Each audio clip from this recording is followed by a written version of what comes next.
So welcome back, everybody, back to the Founders Korner. We are here with Filip.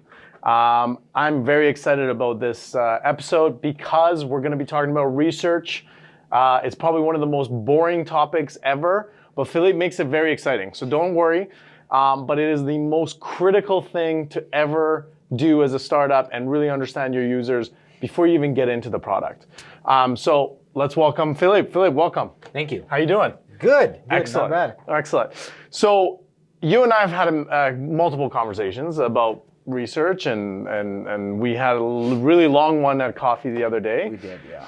And you kind of blew my mind in the way you approach research. So tell us, how did you even get into research? What happened? How did you become Filip? So I'll make the long story short because it started in 2008, right? So I was studying sociology, and I was never really interested in theory that much. I always wanted to be a researcher. I always wanted to kind of figure out the world around me, Right? In a very systematic way, right? Mm-hmm. Structured way. So started doing research basically in 2009 with a group of my buddies from the university, and the rest is history. I just kind of did research whenever I could, like in different environments and whatnot. Worked in the academia, not-for-profit sector, and then when I arrived to Canada, I was working as a recruiter, which is not that much different from research if you do it properly. Yep. Even sales, like if you really want to think about it, like sales is supposed to do research. They don't, but they're supposed to. But when I'm talking about recruiting is that the method is almost the same, because what you're doing is you're doing semi-structured interviews, and you're trying to fit a candidate into a job description. Okay, that's fair. I never actually thought of it that way. Okay. And you also need to take certain things into consideration, like company culture, and like what that person wants, whether that person try to make a prediction whether that person will be good enough in a position or not. Right, you're literally doing a sort of research on the candidate to fit them with the product, which is technically the employee. 100%. Ah, I like that. Okay, 100%. cool. Okay. And all of my research skills helped me to be a good recruiter. I had zero recruiting experience. Right. But the company back then, they gave me a chance because they saw my passion. They saw that I know what I'm talking about. But in 2018, I kind of went back into the research because, quite frankly, I got my Canadian papers. Right. Fair enough. That's why. So when he says that Filip is actually Serbian, Croatian. Don't mistake those. But Filip, one thing I do love about you is it is your passion, because you are, for some reason, incredibly passionate about research. I love it. I'm which is rare. Yeah, like I'm one of the rare.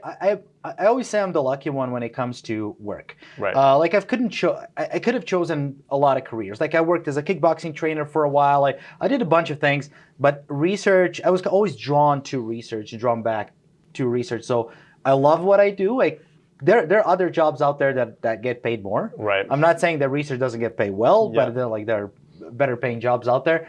But nothing gets me out of bed as research would. That's amazing. So one of the biggest things that are like our listeners always are, obviously we focus heavily on founders, right?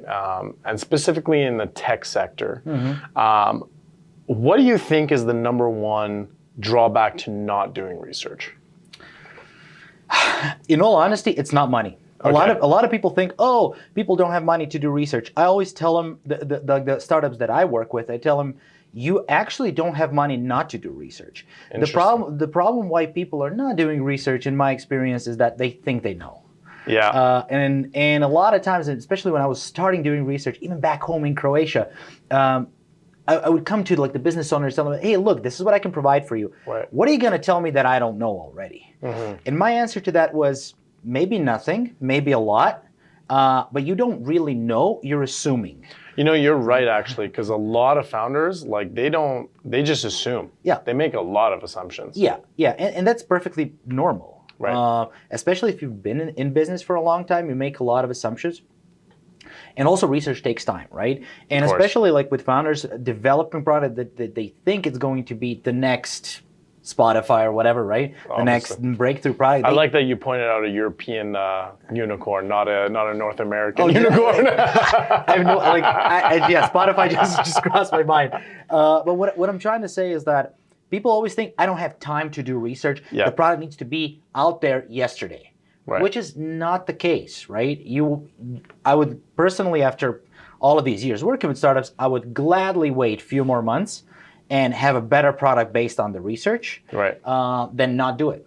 So what would be like, what are the steps that founders can take? I mean, like, look, I mean, finding a Filip in every city is like, I think is not very easy to do, if not impossible. So if a founder were to, evaluate and kind of go, okay, I think he's right. I think I should do my research. Maybe I don't know everything. What would the approach of research look like? Because a lot of people don't actually know what research means. Is it Googling? Like, do I just sit there and Google? Part of it. I know that's part of it, but give us like the full scope. What does it look like? Like, what's the process you go through in your head and in reality? You know what, Seb? As I told you, that coffee, right? Yeah. I honestly think that 50% of my work is putting like the super complex cloud of thoughts that the founders have into a few sentences on a paper, right? And I always ask them following questions. What do you want to know? Why do you want to know it? And how will you use the results? So the why, what, and how. Exactly. Yeah. It's Simon Sinek's literal formula. And you'd be surprised when you ask people that and then probe and probe and probe, how many people kind of don't even know why they want to know certain things. Like, okay, what will you do with the results? What kind of actions? What are the actions that you're planning to undertake based on what I tell you? And when the people tell you, well, I'm going to do this and this and this, and then I tell them, well, you don't actually need these results. You need something else, and that's either cheaper or more expensive. Really depends on. But a lot of times people also overestimate research in terms of like how much money they need to give. Research, I'm not saying it's cheap, but it can be far cheaper than people think. Right. Especially for startups at that level, at that scope. Right. Right. You don't need to do like national survey or whatnot. Right. Yeah. What do you do when a founder has kind of like a mindset of like, I don't know what they call it specifically, but it's essentially like where you do research to validate your idea instead of trying to research to understand if it's a solution, right? Because we have Bryce here. I think it was a couple of weeks ago or whatever. Time flies these days. But we had Bryce here and we were actually having a conversation with him. And it's funny how the conversation, we were talking about marketing and like what steps startups can take. And it kind of ended with, a lot of startups end up just going full-fledged on the solution and really not understanding the problem. And I feel like, for you, your number one job is understand the problem. Absolutely correct. Yeah, 100%. And that's something that some of the UX titans out there, like Jared Spool, for example, he'll talk about research focused on outcomes instead of just like, okay, let's validate this solution, right? Let's figure out what people are actually trying to achieve. Like, what's the problem you're trying to solve with your app or with your service or product in their everyday lives?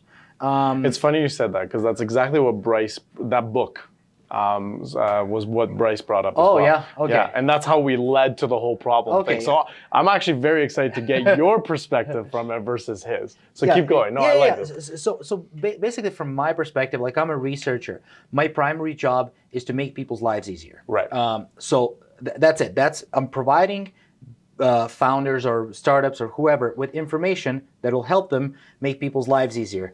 If there's a connection there, if their product or a service makes people's lives easier, they make money.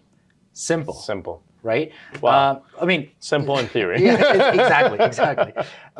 So that's kind of what I'm trying to do. So I'm always trying to keep them focused on the problem that they're trying to solve. And like those are lessons that I've learned from people way more experienced than I was on how to approach these things. And again, if we circle back to my conversation with founders, what are you trying to solve? Right. Like, what do you need to know? Why? Like, and then how will you use the results? Right. So that's super important. And at those meetings, workshops, I ask those questions 10, 15 times. Until I get. They're huge.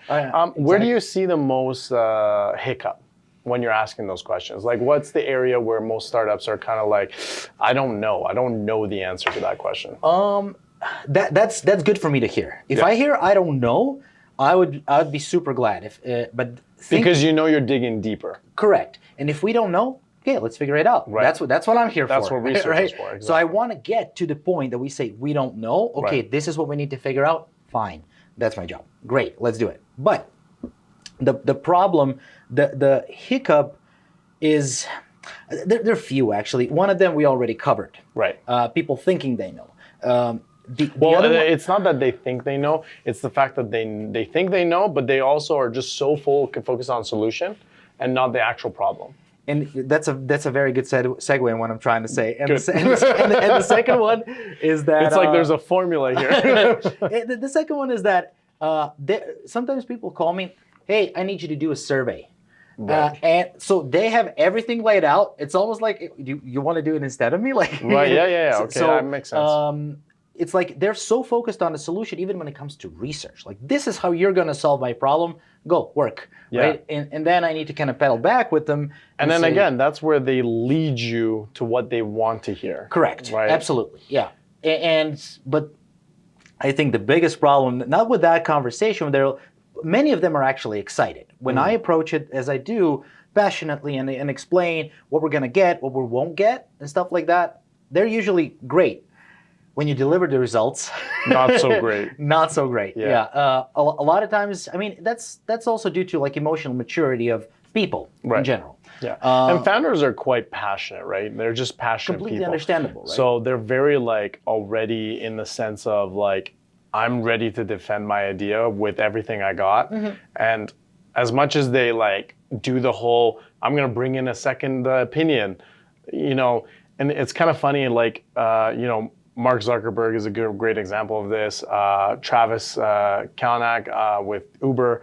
Like, these guys are really good examples of surrounding themselves with yes men and really not getting that secondary perspective, which I find is incredibly valuable to be able to plan and strategize. I mean, I use Mark Zuckerberg and Travis, like, they're successful. So I can't really say it doesn't work, right? But it incredibly reduces your probability of success. Correct. Yeah, like just basically speaking in simpler terms, knowing your enemy or the circumstances out there that right. you're going to face. You know what Sun Tzu says, right? Yeah. Know your enemy, know yourself, and you're going to fight 1,000 battles without a disaster. Yeah. So well, they always the saying is also keep your friends close, but keep your enemies closer, yeah, right? Exactly. And that exactly. could be even a thought process, like what if this product is not what I think it is, right? That is theoretically an enemy. Absolutely, and I think, but I think the problem is honestly in emotional maturity. Nobody wants to hear that they're stupid,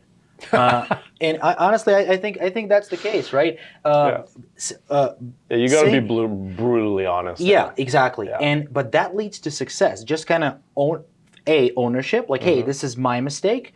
But that's why I said people don't understand, they don't have money not doing research. Right. Because if you invest all this money into your product, and not only money, time you take away from your family, right? That's a huge investment. And your solution doesn't work, or you didn't identify problem well enough. 100%. That's gonna break you. Way right. more expensive than paying, I don't know how much, really depending on the research, right? For the research, which is way less. So you mentioned 50% is you trying to find out their why, how, what. Yeah. What's the other 50%? What does that look like? Actually going out there into the world and figuring and researching.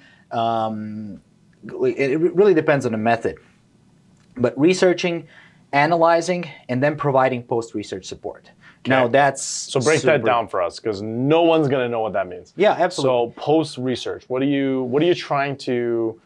Because what do you need in order to do that? Because I mean, it's probably not as simple as going out there with nothing, right? You need something to show. Yeah. So it really depends on which stage your product is. Right. You can do exploratory research, and you can say, hey, you know what? I think there is a problem, and I need you to go out there and really research for me what the problem is. Really pinpoint, right? And then I'll do something like interviews or participant observation. Really depends on, like, let's say recently I've had a conversation about this problem. And that's, for example, let's say you're researching problems in a hospital. Right. And you're trying to integrate a solution like a website or an app that's going to address certain things that people are facing. Right. What are you going to do? I'm going to talk to people who are in a hospital. I can talk to the employees. I can do a survey in that hospital. Really depends on the problem. Right.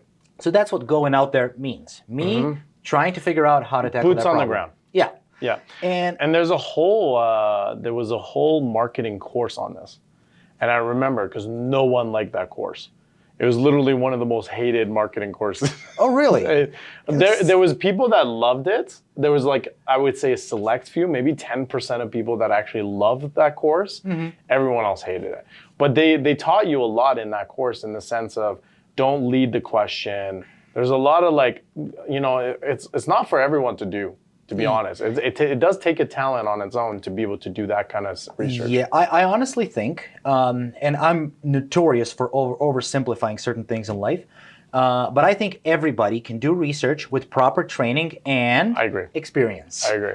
Well, yeah, and isn't that true for like most things? I was gonna say, isn't that that's kind of true for everything? And that's exactly it. Like you always think that, I can do what Filip does. Yeah, and no, then you not a chance. I mean, sure you can, but like, do Years. you have 10 years of experience? 30 Exactly, years? yeah. If you do, sure. I mean, or maybe you're super talented. Maybe you can do your job better than I do. Well, and that's the same with us, right? At Corridor, where when customers come, we try to give our advice and opinion based on exactly what you said, our years of experience. Exactly. With our team, we have a combined experience of like 50 plus years. So it helps being able to. I remember one of our clients came, and they said, "Here's my idea. I want to build a platform that's that tailors to the customer and this other customer." And we kind of looked at it and we're like, and this is kind of the research side, but we didn't have to do the research to know that was going to fail. Okay. So we're like sitting there going, listen, love it, great idea, and you got to be treading. It's exactly what you said. You got to tread really carefully, but essentially we were like, this is a terrible idea. Like, don't do that. That you're going to bleed cash. Right, because we've seen the operation side, right? We've experienced it. We've done it before, where we're like, you should probably not do that. And that's exactly when you should hire a researcher, right? Yes. That's exactly the point. Right. When you say, okay, so people come to me, like startups come to me with an idea. I want to really cater to this population, that population, and I think this is the problem. That's right. Go figure out if that's really a problem and if the solution that I have in mind would be practical for that particular population, for that particular problem. Yeah. And that's what I provide for them. Way cheaper, faster than, and they can, like if you have a product and go out there and you fail, can you really pivot? Sometimes yes, sometimes no. With research. It's tough though. It's tough to pivot. It's tough to pivot. A lot of people think pivoting is easy. But pivoting, when you have mid-product, my God, you're right. They always say it, right? Design or measure twice, cut once. Exactly. And that's the lesson I've learned when I was working for IPEX. So those guys are doing... So what's IPEX? IPEX, believe it or not, they're making pipes and fittings, right? Okay. And you wouldn't believe how much UX goes into that stuff. Wow. Like my ex-boss, Nicole Strong, is the best researcher I've ever met. Wow, like, okay. She is, like, and she's an amazing leader and stuff like that. But what I'm trying to say is that when you work with physical products, there's no pivoting, man. Yeah. Like once they're out there. Once they're out, right? So you got to make sure that you do your research and they understand it. Yeah. So digital products are more flexible. Correct. So, but still not flexible enough for you not to do research. That's the biggest thing. We've said this in this podcast multiple times. Products, once they ship, you're screwed. Whereas software is a lot easier because you can massage. That's the word we use. You can massage it. Yeah. But you're totally right. Like, yes, digital is easier, but digital is not easier at the same time because you still, if your pivot is really hard pivot, you're talking about DB design, architecture, system design, like everything changes, right? It's not as simple as like, if you're maybe like doing this, sure. But if you're doing a full U-turn, like there's no way you're going to be able to. Yeah, and research enables you to do that. That's what I was trying to say. Yeah. Because like you can do with information whatever you like. It's just information. Correct. Until you make it actionable. Right. Then it's a product or a service that you're trying to put out there. Which is why I always advise, not because I'm a researcher and want to make money, I've been in situations where people were like, oh, we need to do this, this, and this. And I'm like, you don't really have to do research. Just make a basic website. It's way cheaper. And if it works, it works. That's right. So, but yeah, that's a different story, one of our tactics is we tell founders, especially the earlier founders, build a website. We've massaged it. Here's the product. Here's some screenshot of what the product would look like. Now, put it on our website, just a landing page, run some ads on Instagram, see what catches. Yeah. Right? If it's catching, there you go. You now know that there's your problem. There's people are actually seeking it, and they're willing to come onto your website. Exactly. But if you're trying to solve a more complex problem, it's not as simple. Through a system like an app or a more complex like web app or stuff like that, well, then obviously you need services from a researcher like myself. That's right. There are plenty of great researchers out there too. That's right. So 50% is your how, why, what, and you really got to dig in those. I think. I mean, at the end of the day, we have a course. I don't know if you know about it. It's called Founders Academy, but we literally talk about essentially we go through that entire process. And I love what you said about problem statements, because that's literally what we, every week in that course is rewrite your problem statement, rewrite your problem statement. And literally by the 5th week, because you've done it 5 times, it's completely different. Exactly. And it's amazing what people achieve by writing stuff. That's right. Right? And the problem also... It's all workbook, right? Our thing is just keep writing. Yeah. Keep writing and just having that time with yourself. That's when right. you can write things down, super important. And with founders, when you have an idea, what do you do first? You go, you talk to your buddy, right? Oh, I have this idea. Yep. And he gives you a piece of information. You talk to your girlfriend, wife, partner, whatever. Yep. They give you a piece of information. You look online, you get a piece of, and by the end of that one day, you have 120 more ideas in your mind, and then you come to me, hey, I have this, and I want this, and this, and this, and it's my job to simplify that. That's right. So it's the same, literally they come to us and they're like, here's our wish list. I'm like, do you have 6 months and 200K? Exactly. Because you don't need it, right? You can evolve, but if you simplify it, it's easier to sell. For sure. And you're right, at the end of the day, they always go to their family and friends, and they're all like, ooh, cool, what if you could do this? And then you go, oh, that's a good one. That's a selling feature, right? Selling value to me is a lot more important than selling features. Absolutely. And I think research does that for you. It brings it down to the core. Yeah. Right? And that's we talked at the coffee about featureitis. Yeah, featureitis. as a syndrome. That's right, and I told you I love that phrase, featureitis. I have to remember that because I got to use it in my meetings. For sure. And people are trying, they think all of their problems will be solved by new features. That's right. A lot of times they're right, but a lot of times they're wrong too. Yeah. So a lot of times can be.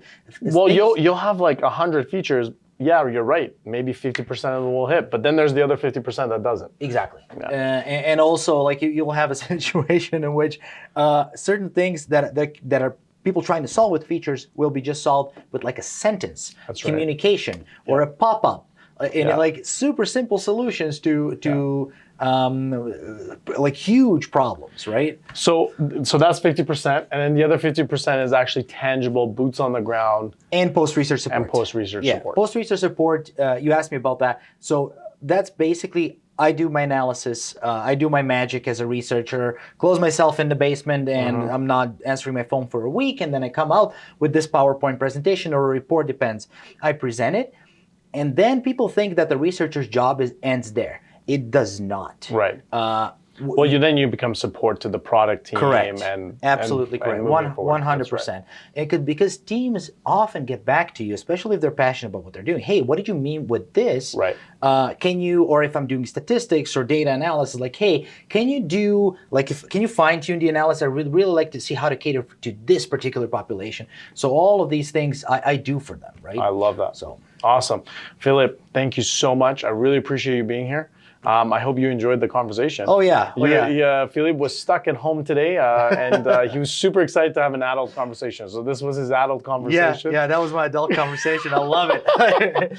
Even though it's a blizzard outside, you know what? You can feel the passion through you, honestly. Thanks, and a lot of people, you have conversations about research. Most people, as soon as they hear research, what do they think? oh my God, I'm gonna die, right? And having that conversation with you every single time, it just reignites my excitement for research. So I appreciate your time. I appreciate you coming in. Thanks for the invite. I will leave Filip's information down below, and feel free to contact him if you have any questions. Filip works with Corridor, and we're partners in a way where wherever we need him, we actually utilize him. So I can tell you firsthand, through the vines, he is one of the best researchers that I know of. So with that end, thank you all for watching. Until next time, Corridor out.